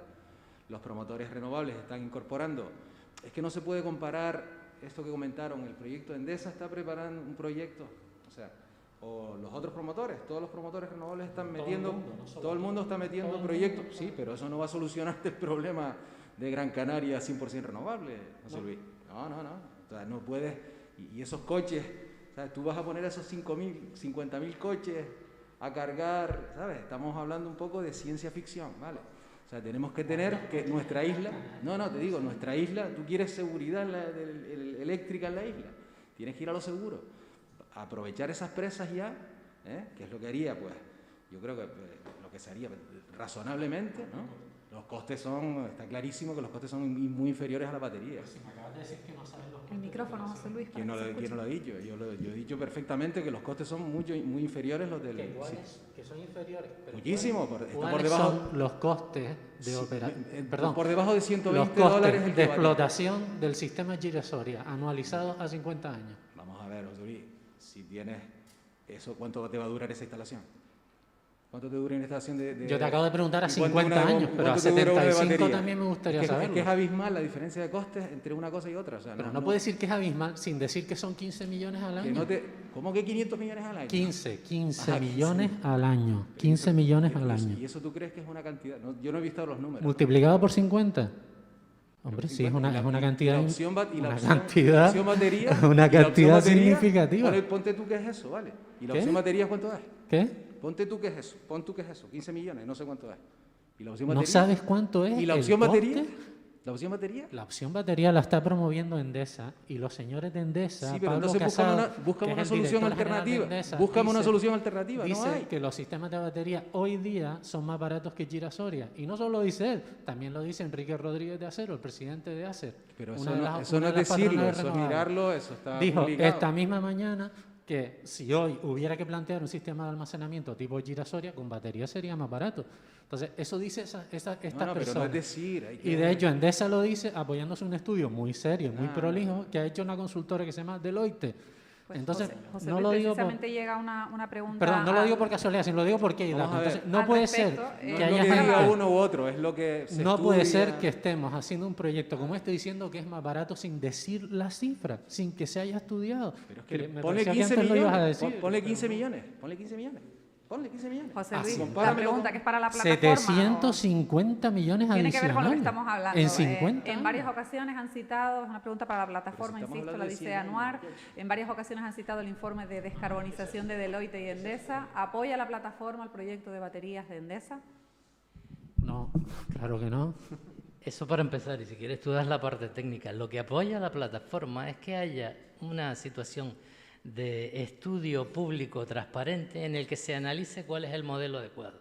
Eso es lo que apoya, que es lo que no se está dando. Que se haga un planteamiento y un estudio trayendo a los científicos, que yo creo que aquí lo hay de sobra, que puedan hacer el análisis de cuál es el modelo más adecuado. Cosa que no estamos haciendo, estamos haciendo lo típico que se hace históricamente en este país, que es poner el burro delante de las vacas, y perdonen que se los diga así. Vamos a resolver un tema puntual sin haber planificado adecuadamente cuál es todo el proyecto. Esa es la cuestión, pero es que además no solo hay que poner sobre el tablero ese debate, que lo puedo entender, y más o menos lo analizo y veo las posiciones, sino que hay que poner dos cuestiones más. Estamos hablando de destruir 200 kilómetros cuadrados de la isla, el 10% de la isla, con un impacto que Red Eléctrica dice claramente que se va a quedar industrializada la zona. Lo dice en su proyecto. Eso no tiene importancia. Lo que interesa es solo saber si vamos a almacenar o no vamos a almacenar, cuando la otra variable que les planteo es ¿cuándo empezamos a almacenar? Porque la tecnología está avanzando a pasos agigantados. Hablábamos de que si las baterías en 10 años a lo mejor resolvían. Estos señores de esa empresa sacan ahora ya que lo montan para el 2021 al 2023. ¿Cuándo empieza a almacenar Chira-Soria? ¿Cuándo? 12 años. Pongámoslos en el mejor de los casos, 6 años. Que todo saliera perfecto, que no hubieran, y eso es ser utópico, que no hubieran incrementos del presupuesto de inversión en el proyecto, que las presas no hubieran que reforzarlas, que todo estuviera en las mejores condiciones. Cosa que todos sabemos perfectamente que eso no es así, que no se va a producir esa situación, que ese escenario es falso. Estamos hablando que se habla de que Chira-Soria, desde mi desconocimiento, va a almacenar entre 200, en el mejor de los casos, comentaba Jonay en las otras jornadas, 220 megavatios, cuando plantea esta empresa que el coste de 1 megavatio en batería, que ya eso lo analizarás tú mejor, salía a 1 millón el megavatio. Estamos hablando de qué es lo que estamos hablando. Estamos hablando de que el impacto medioambiental en esa zona va a ser brutal, que la gente se va a tener que ir, que vamos a hacer carreteras y vamos a hacer una explotación minera en ese barranco que va a cambiar la historia de Canarias. Vamos a meter una catedral debajo de la presa. Estamos hablando de mover 1 millón de toneladas de residuos mineros. Ustedes han ido, imagino que a muchos les gusta el senderismo, que ahora está de moda y se están moviendo por los campos. ¿Se han ido y han mirado dónde metieron los residuos de los túneles que llegaron hasta Moán? ¿Han visto esos barrancos? ¿Han visto lo que estamos haciendo? Eso es lo que queremos. Eso es lo que queremos para esta tierra. El hierro es reserva de biosfera, ¿vale? El hierro es reserva de la biosfera y se pudo hacer eso ahí, ¿vale? Te digo, yo no he hablado de impacto ambiental y no me pronuncio porque eso no sé, pero el hierro es reserva de biosfera y incluso hubo que hacer llevar una conducción subterránea de 500 metros, lo digo. Sí. Pero si lo analizas, ¿sabes para cuántas personas está el proyecto? ¿Sabes? Realmente. Yo lo decía si yo lo sé. Ese tipo existe por ahí, Sí, yo lo sé, y no deja de tener su impacto. Pero es que estamos hablando de un impacto medioambiental sobre todo el patrimonio etnográfico, sobre el patrimonio arqueológico. No estamos hablando de una propuesta puntual, sí, pero es que ese es el problema, señores. No sé si ese es el problema. Yonay, estamos hablando Que de las cada cuestiones cual mira medioambientales su tema también, solo. Y hay que mirarlo en el contexto. este proyecto, Pedro Pablo, vamos a darle también la palabra a Yonay, que está también apuntando para dar respuesta a varias de las cuestiones que se están poniendo sobre la mesa. Voy a contestar un poquito sí, ahora sí, ¿no? Voy a contestar un poquito a distintos aspectos, ¿no? Bueno, voy a empezar por los temas ambientales, precisamente. 200 kilómetros cuadrados, Pablo, no. Esa no es la afección que tiene el proyecto, ni mucho menos. Te invito además a que comentemos las afecciones puntuales, además. Esos kilómetros de carreteras que hablan, las principales vías que se ejecutan son en la zona de Loma La Palma, en la zona de Chira, y solo hay 3 kilómetros de nueva carretera. El resto son acondicionamientos de carreteras existentes. Y lo sabes perfectamente porque conoces la zona. Las ampliaciones de las carreteras para meter las turbinas son las que tú planteas que van a ser de 3 kilómetros. ¿Por dónde entran esas turbinas? Por arriba. Esas son las ampliaciones que tú planteas que van a haber. Las turbinas. Mira, hacemos una cosa. Termino de hablar yo, que yo les he respetado a ustedes y luego ya siguen ustedes. Las turbinas no entran por arriba, lógicamente, no pueden entrar por la chimenea. Las turbinas entran por el túnel de acceso a la central, que ese es uno de los caminos que se ejecuta efectivamente en el Barranco de Arguineguín. Ese es un camino, no 24 kilómetros de nuevos caminos. Se ejecuta un ensanche de la carretera, una senda turística, una medida ambiental del proyecto, una puesta en valor del barranco, no todos esos kilómetros de carretera. ¿Vale? Desde el punto de vista de los costes, los costes son supervisados por el Ministerio. La retribución la fija el Ministerio. Al Ministerio le toca analizar los costes del proyecto, el OPEX y el CAPEX, y en función de eso determinar una retribución. Y esa retribución, como son todas las retribuciones, serán conocidas después. Pero sí que sí, es cierto, conforme a los datos que aporta el proyecto, es que ahorra el sistema eléctrico anualmente 122 millones de euros. Julieta incidió desde su primera parte de la presentación en lo que son los costes, el sobrecoste de generación de Canarias. Esto es la realidad con la que nos encontramos, es lo que vamos a reducir. Eso es importante que lo tengamos en cuenta. Otro aspecto que se ha citado anteriormente, el vertido de la carretera de Puerto Rico a Moján, supongo que te refieres a ese, Pablo, está en el Barranco de Candelaria, exactamente. Lo conozco, en la margen derecha, ejecutado conforme a una declaración de impacto del Gobierno de Canarias, con sus evaluaciones técnicas correspondientes. No se excavan 1 millón de metros cúbicos. Chira Soria no moviliza 1 millón de metros cúbicos. Solo la excavación de la caverna y los túneles no llega a 0,5 millón de metros cúbicos. Son datos que están en el proyecto. Aplicando coeficientes de esponjamiento y de la necesidad de movilización y transporte, superamos ligeramente los 600.000, pero no es 1 millón de metros cúbicos. Y luego, por último, creo que no me dejo nada más. Bueno, industrializar la zona. Esto creo que es necesario que nos detengamos un segundo en esto. La industrialización de la zona, que es un aspecto que se cita varias veces dentro del proyecto, se hace referencia, yo no he redactado ese estudio de impacto ambiental, ni lo vamos a supervisar porque le toca al Gobierno de Canarias, pero sí que cuando se cita la industrialización hace referencia a, oye, se van a ejecutar unas instalaciones diferentes a las que hay en el barranco. Ahí se refiere a los pozos de compuerta de Chira y Soria, y lo hace como para analizar desde el punto de vista objetivo lo que va a implicar eso.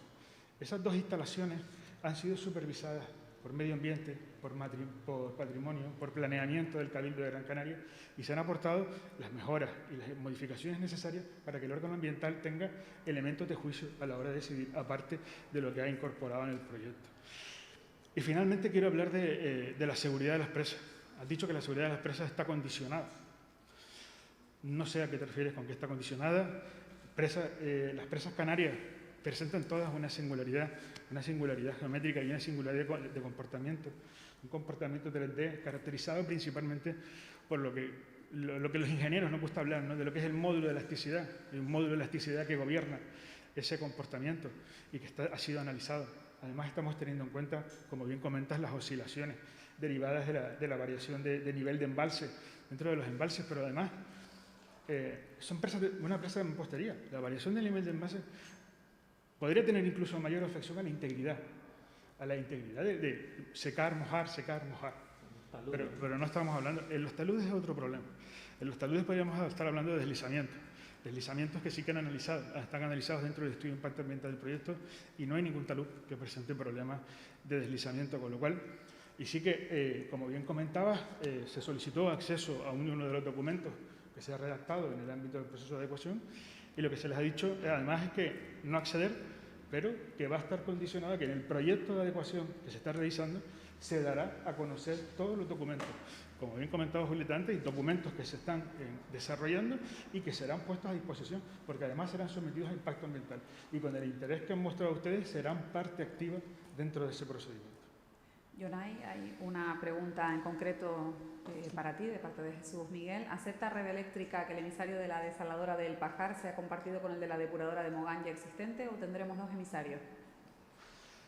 Esa es una buena pregunta.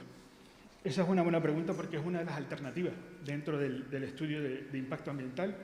Se ha valorado que ese vertido conjunto como una buena opción y ahora queda la decisión final que termina de adoptarla o tomarla el órgano ambiental del Gobierno de Canarias en base a los criterios técnicos que ha aportado Red Eléctrica y los criterios técnicos que hemos aportado nosotros. También está la pregunta de esta misma persona que está participando. ¿Aceptará el Cabildo el tendido aéreo de alta tensión entre las cavernas y la subgestión de Santa Águeda? No sé si alguno... Bueno, el trazado aéreo. Es indudable que el Cabildo ha manifestado su interés en que el trazado sea subterráneo. Hemos aportado documentos de juicio, igual que ha ocurrido con el tema del emisario submarino. Se han aportado dentro del trámite de información pública los aspectos que hemos valorado desde las distintas áreas del Cabildo y que el órgano ambiental recibirá, analizará y desde el punto de vista técnico se adoptará la solución que mejor sea para Gran Canaria y esa solución será la que se ejecute conforme a lo que determine el órgano ambiental. Para la plataforma se pregunta ¿cuál es la solución concreta para las necesidades de almacenamiento? Ninguna. José Luis. No, ya lo dije durante mi exposición, ¿no? Y creo que he planteado 5 alternativas. Entre ellas está la de permitir que se desarrollen las renovables 2.0, que no viene a ser sino las renovables que tienen capacidad de dar servicios al sistema, no solo los servicios de ajuste que necesita el sistema y que tanto reclama el operador, sino además darle la capacidad de alguna manera de hacer gestionable estas fuentes de energía. Y esto está ya pasando todo el mundo. Ha pasado ya en Gran Canaria porque ha habido proyectos pilotos en el pasado y además lo está proponiendo Endesa y lo está proponiendo un montón de gente. Pero ahora, que conste, y esto lo dijo muy bien la doctora Schallenberg en las jornadas estas, en fin, a favor de Chira-Soria que organizó el Cabildo, y es que los sistemas de almacenamiento de energía son caros económicamente y son ineficientes por naturaleza, ¿no? Por las propias leyes de la termodinámica son ineficientes. Entonces, la estrategia no es dejar de usarlos, es usarlos, por supuesto, pero minimizarlos todo lo posible. O sea, usarlos en su justa medida, ¿no? Y eso es lo que dijiste con toda la razón. Entonces, claro que sí hace falta almacenamiento, eso no lo niega nadie. Lo que pasa es que primero o al mismo tiempo hay que poner en marcha las medidas de mitigación de esta falta de almacenamiento, que son las que ya expresé antes. Desde luego, nosotros no estamos a favor de la propuesta de Endesa, que lo que incluye, y aún así dice que es más barato, ¿no?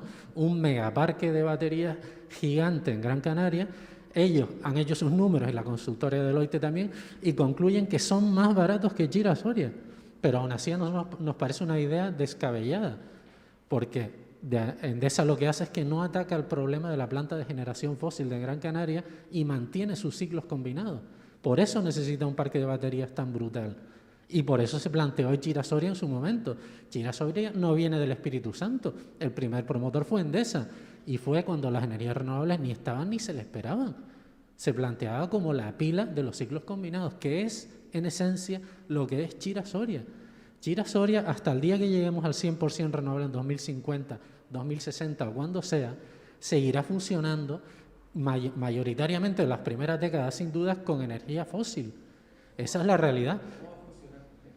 A ver, en el hierro, en el hierro, la central de Grona del Viento funciona asociada a... No, entonces, ¿de dónde va a sacar la energía de Chira-Soria? Del aire. La energía eólica que no puedes meter en las redes, José Luis, Pero está sí. clarísimo. Pero ¿de dónde va a sacar 200 megavatios y 11 horas dentro de 10 años? ¿Has Chira-Soria. visto los números que te he puesto yo para llegar a un 100% renovable? La verdad es que ¿Sabes me la gustaría cantidad que ver, tienes- me tú sabes lo gustaría que ver el tienes que meter? estudio. ¿Tú sabes lo que tienes que meter de generación ahí? Tienes que meter un orden de magnitud mayor de generación.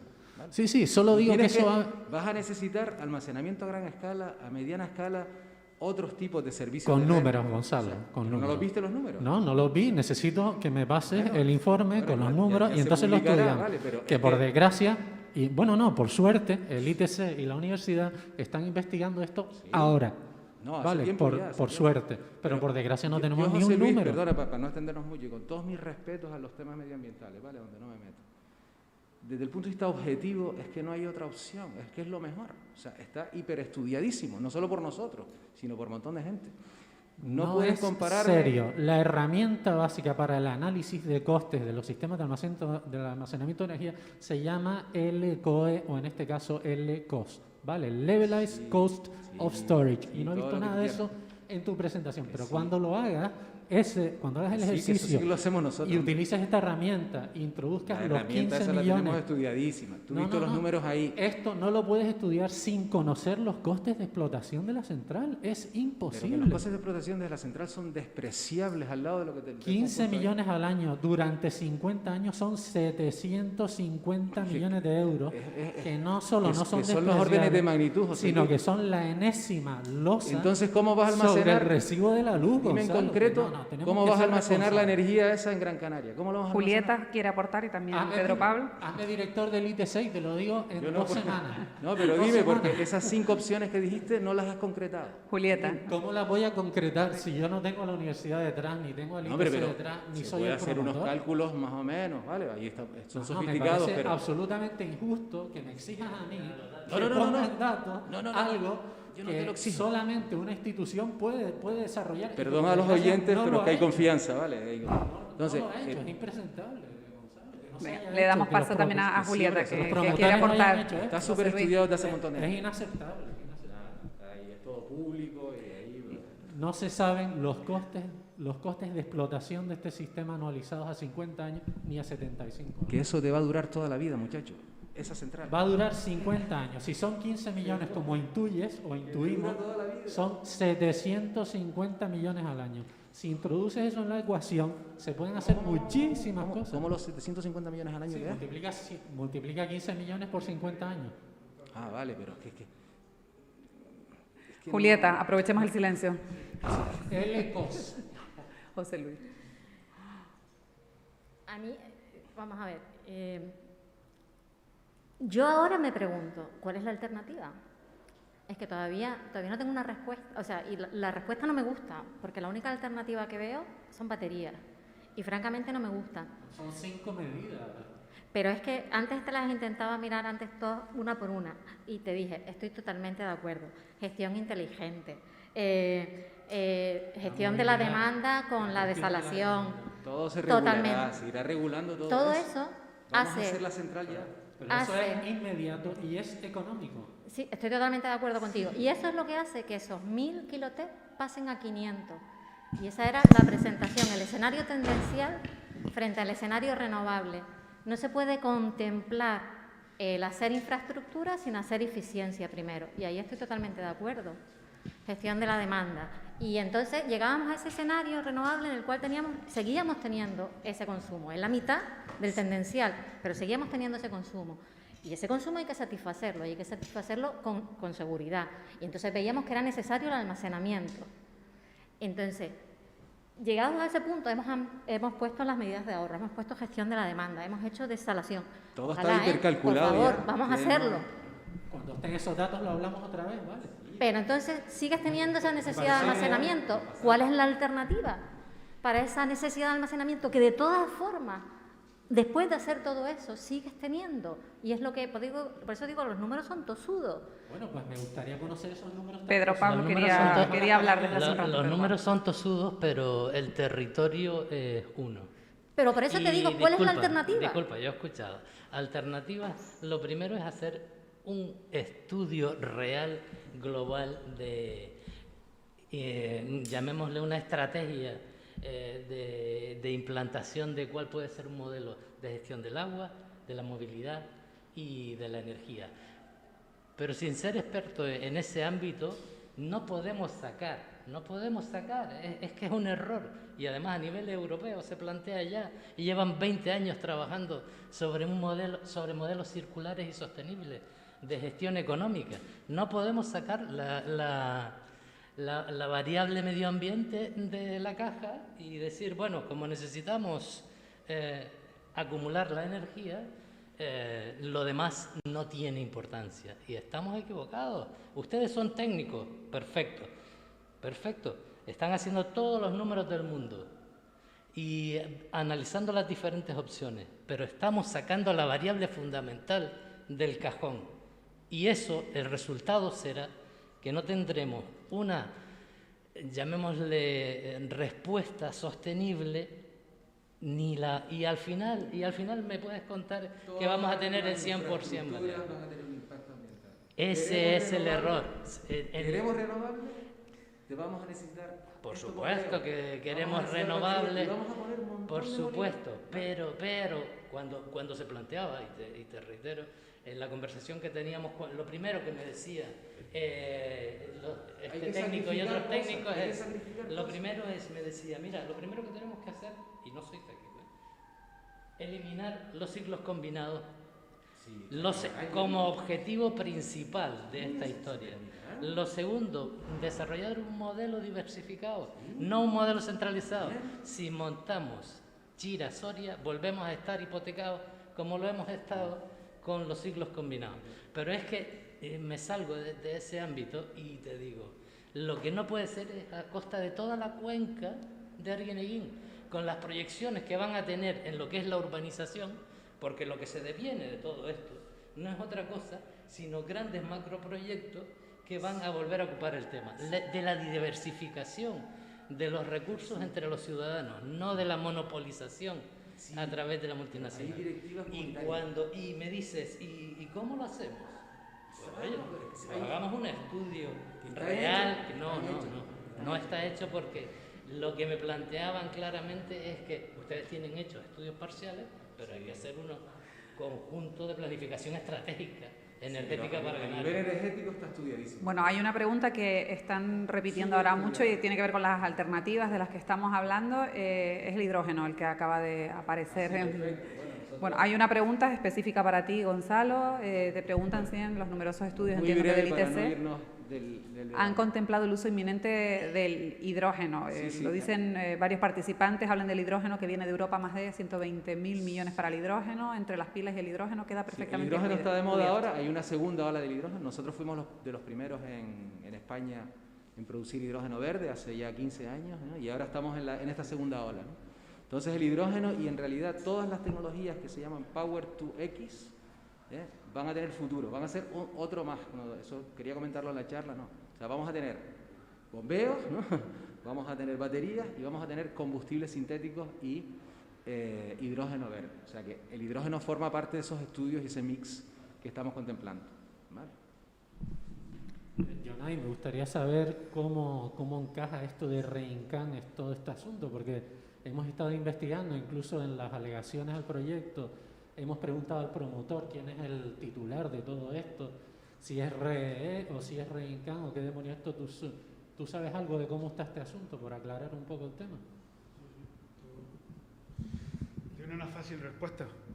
El actual adjudicatario de la concesión es Red Eléctrica de España. El adjudicatario de la concesión administrativa es Red Eléctrica de España. Y es con quien mantenemos nosotros las relaciones. Reincan es ingeniería y presta servicios a Red Eléctrica. Y como ellos desarrollen su estructura interna organizativa en su organigrama, es cosa de ellos.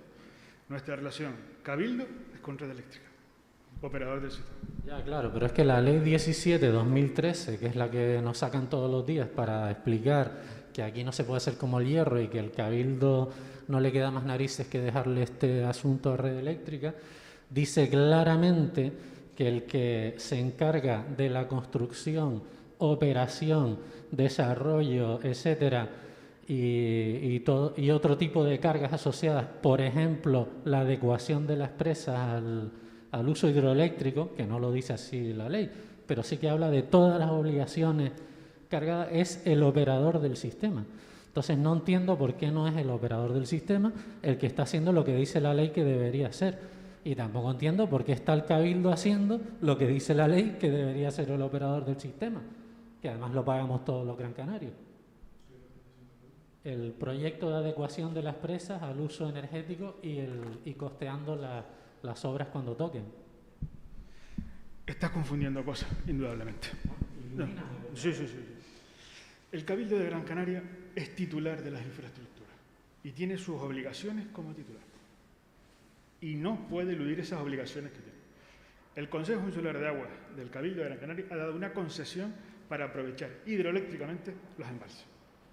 Pero las presas son infraestructuras de titularidad pública y el Cabildo de Gran Canaria, en el ámbito de sus funciones, tiene la obligación de adecuarlas. No adecúa las presas al uso hidroeléctrico. Eso lo he leído mucho y eso no es cierto. El Cabildo adecúa las presas a sus obligaciones y a lo que establece la legislación vigente. El uso hidroeléctrico es un uso más otorgado dentro del embalse. No podemos confundir las cosas ni mezclarlas porque no es así. Pero a ver, el primer adjudicatario de este proyecto, que era Red Eléctrica, estaba costeando, que era Endesa, ciertamente, estaba costeando de su parte todos estos trabajos. Cuando se subroga el proyecto, esta carga asociada al proyecto se la coge Red Eléctrica. Y en un momento dado, Red Eléctrica se la sacude o se la quita de encima por arte de magia y se la queda al Cabildo, ¿no?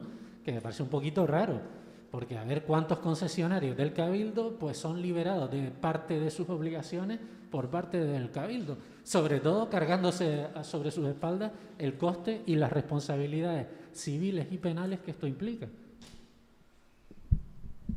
Evidentemente te falta información, evidentemente. Eso nunca ha sido así, nunca.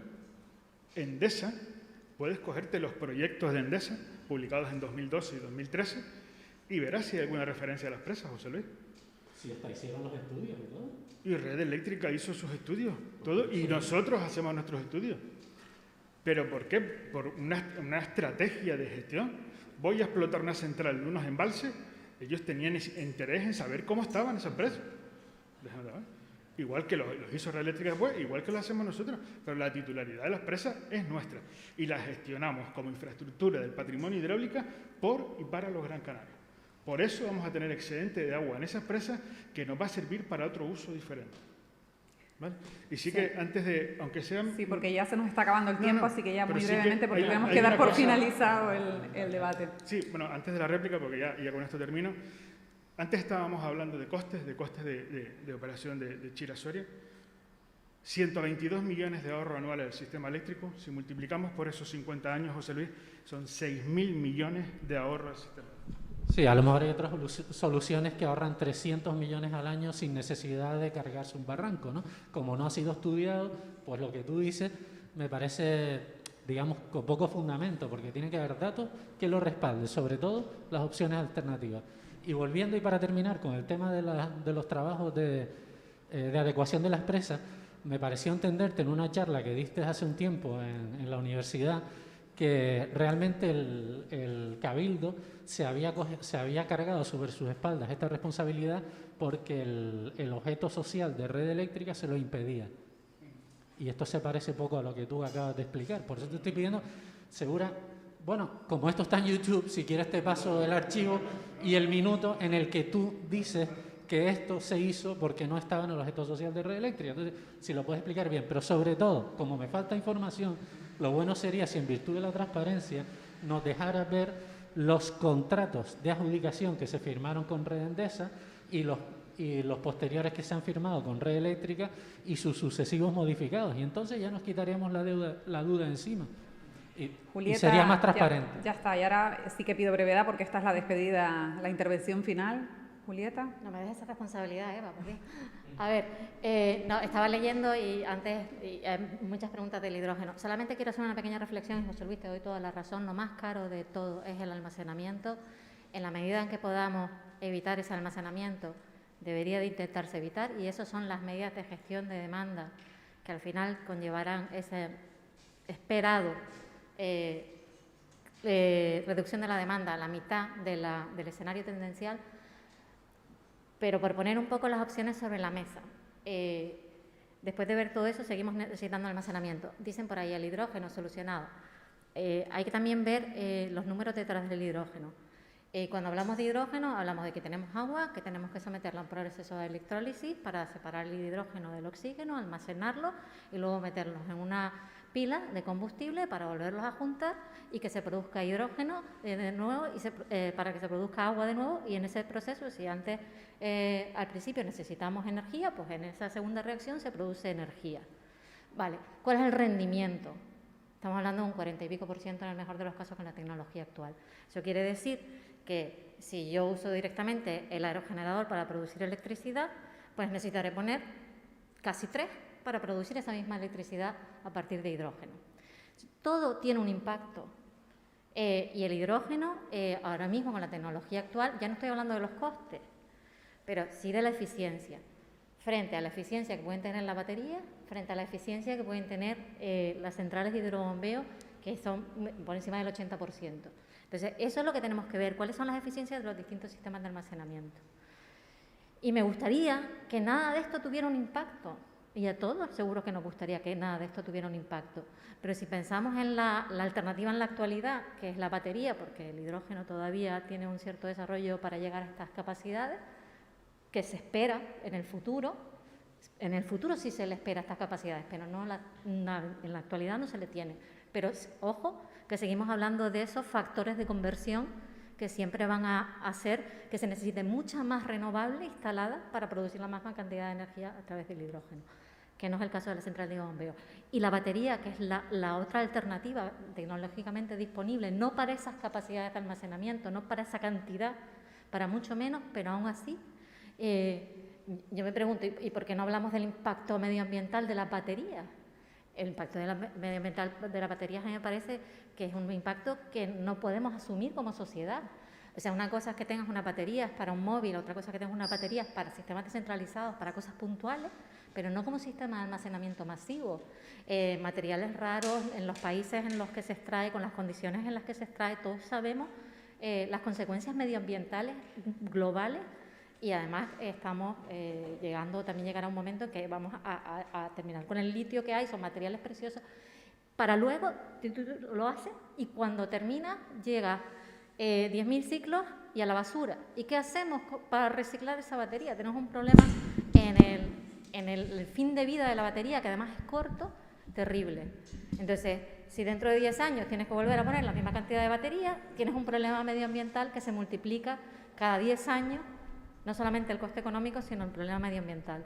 Bueno, está claro que hay muchísimas cosas sobre la mesa, y mucho debate todavía por delante, y yo sé que tienen todos ganas de hablar, pero no va a ser posible, ya tenemos que darlo por finalizado. Muchísimas gracias a los 5 por sus aportaciones, ha sido muy interesante escucharles, de verdad. Julieta Schallenberg, Pedro Pablo Medina, José Luis Porta, Gonzalo Piernavieja, Yonay Concepción, gracias de nuevo a los 5. Muchísimas gracias también a la Universidad de Las Palmas de Gran Canaria, rector, por organizar estas jornadas con la colaboración del Cabildo de Gran Canaria, y muchísimas gracias también a todos los que están detrás aportando sus preguntas. También se han quedado muchísimos comentarios y muchísimas cuestiones por responder, pero seguirá seguro dando mucho de sí este debate sobre el futuro energético de Gran Canaria. Muchas gracias y buenas tardes.